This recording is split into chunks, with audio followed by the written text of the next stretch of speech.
ট্রাম্পের শুল্ক বোমার মাঝেই এবার ভারতে কমেছে খুচরো মুদ্রাস্ফীতির হার।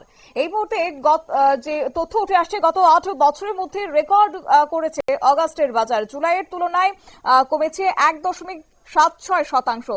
জানবো বিস্তারিত, আমাদের সঙ্গে যুক্ত হয়ে গেছে প্রতিনিধি শেখ মনিরুল। মনিরুল, বাড়তে থাকে এই জিনিসপত্রের দামের মধ্যে এবার খুচরো বাজারে দ্রব্যমূল্যের হার কিছুটা নামায়, এতে করে সাধারণ মানুষের কতটা স্বস্তি মিলবে? দেখো, ভারতের বিভিন্ন জায়গায় বর্ষা চলছে। সেই বর্ষার সময়তে ভারতের খুচরো বাজারে তোমার আনাজের দাম কিন্তু অনেক বেশি। কিন্তু এই মুহূর্তে যেটা ভারত সরকারের বাণিজ্য মন্ত্রক থেকে জানানো হচ্ছে, আনাজের বাদ দিলে, আবারও বলছি, আনাজপাতি বাদ দিলে এছাড়া যে খুচরো বাজারে যে সমস্ত ডাল চাল শস্য দানা বা ফল, এইগুলোর যে খুচরো বাজারের যে মুদ্রাস্ফীতির হার, সেটা কিন্তু অনেকটাই কমেছে। বিশেষ করে আলু এবং পেঁয়াজের দাম এই সময় যতটা বাড়া উচিত ছিল, বিগত বছরগুলিতে আমরা দেখেছি এই বর্ষার সময় আলু পেঁয়াজ আর এই জিনিসগুলির দাম যতটা বাড়ে, এবার কিন্তু ততটা বাড়েনি। ট্রাম্পের শুল্ক বোমার পরে আশা করা হয়েছিল যে খুচরো বাজারে এই আগস্টের মুদ্রাস্ফীতির হার কিন্তু চড়চড়িয়ে বাড়বে, কিন্তু সেইখানে গত ৮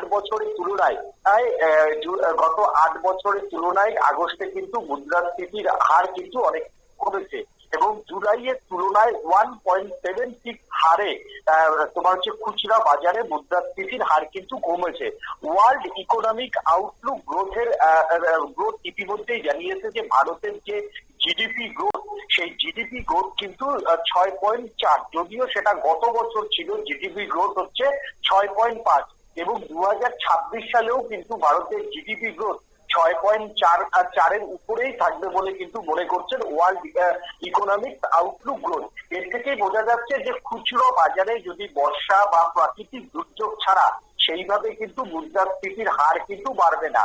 এখন যেহেতু বর্ষা চলছে, প্রচুর শাকসবজি আনাজ নষ্ট হয়েছে, তাই কিছু তোমার খুচরো বাজারে অবশ্যই তোমার শাকসবজির দাম বেশি, কিন্তু ডাল চাল আটা খাদ্যপণ্য এছাড়াও অন্যান্য যে নিত্য প্রয়োজনীয় জিনিস যেগুলো খুচরো বাজারের দাম একটু সেইভাবে না বাড়ায় কিন্তু ভারতের যে মুদ্রাস্ফীতি কিন্তু অনেকটাই ঠিক হয়েছে।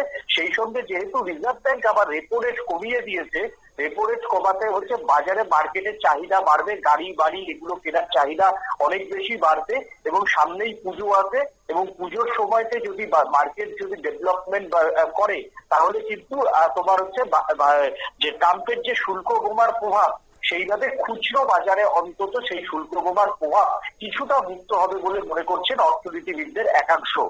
ধন্যবাদ। অর্থাৎ চলতি আর্থিক বছরে মুদ্রাস্ফীতির হার গড়ে ৩.৪০% থাকার অনুমান করা হয়েছিল, কিন্তু হার নিম্নমুখী হওয়ায় দেশের অর্থনীতির পুনরুজ্জীবনে আরবিআই এর পক্ষেও অনেকটা সহায়ক হবে। অবশ্য মার্কিন প্রেসিডেন্ট ডোনাল্ড ট্রাম্পের শুল্ক চাপের পরিবেশে খুচরো বাজারে এই স্বস্তি দেশের অর্থনীতির ভিত মজবুত করবে বলে ধারণা করছেন বিশেষজ্ঞরা। নিয়ে নিচ্ছি ছোট্ট একটি বিজ্ঞাপন বিরতির সঙ্গে থাকুন।